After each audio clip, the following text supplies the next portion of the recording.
ఓటెన్ టీవీకి స్వాగతం.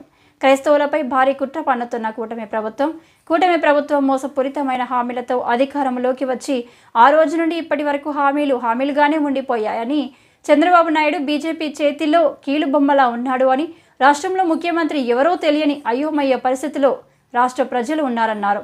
రాష్ట్రంలో చర్చలపై, ఫాస్టర్లపై దాడులు జరుగుతున్న ఈ కూటమి ప్రభుత్వం నిమ్మకు నీరెత్తినట్లుగా వ్యవహరిస్తుందన్నారు. క్రైస్తవ మొత్తాన్ని అణగతొక్కడానికి విశ్వ ప్రయత్నాలు చేస్తున్నారు. నేను సనాతని అంటూ డిప్యూటీ సీఎం పవన్ కళ్యాణ్ ఇతర మతాలను విమర్శించే రీతిగా వ్యవహరిస్తున్నాడు. దానికి వత్తాసు పలుకుతున్న సీఎం చంద్రబాబు నాయుడు రాష్ట్రంలో అన్ని మతాల వారు కలిసిమెలిసి హాయిగా ఉంటుంటే మీరు మత విద్వేషాలు రెచ్చగొడుతున్నారు. ఇటీవల చిత్తూరు జిల్లా రేణిగుంట ఎస్టీ కులానికి చెందిన గిద్యోన్నబడుతున్న ఒక ఫాస్టర్పై దాడి చేసి అక్కడ ఉన్న చర్చిని కూల్చివేయడం జరిగింది. పొంగనూరులో సువార్త ప్రకటిస్తున్న కొంతమంది పాస్టర్లపై దాడి జరిగింది.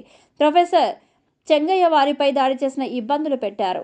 ప్రభుత్వం చూస్తూ ఏమాత్రం పట్టించుకోవడం లేదు. మేము అధికారంలో ఉన్నప్పుడు వైఎస్ జగన్మోహన్ రెడ్డి ముఖ్యమంత్రిగా ఉన్న సమయంలో పేద దైవ సేవకుల కొరకు గౌరవ వేతనం అనేది ఏర్పాటు చేయడం జరిగింది. దేశంలో ఏ ముఖ్యమంత్రి ఇటువంటి కార్యక్రమాన్ని ఏర్పాటు చేయలేదు. ఆ గౌరవ వేతనం ఇవ్వడానికి ఈ రోజున కూటమి ప్రభుత్వం నత్తనడక వ్యవహరిస్తుందన్నారు. చంద్రబాబు నాయుడు డిసెంబర్లో జనవరి ఐటీ ప్రోగ్రాంలో ముఖ్య అతిథిగా విచ్చేసి దైవ సేవకులకు 4 మాయమాటలు చెప్పి వెళ్ళిపోయాడు. గౌరవ వేతన ఫైల్ పైన సంతకం పెట్టాను, ఇదిగో గౌరవ వేతనం ఇస్తున్నాను అన్నాడు.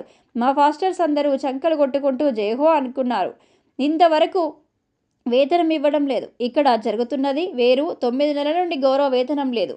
చాలామంది ఆర్థికంగా ఇబ్బంది పడుతున్నారు. వారి కష్టాలను పట్టించుకునే ప్రభుత్వం లేదు. అంతేకాదు రాష్ట్రంలో అర్హులైన పేద దైవ సేవకులున్నారు.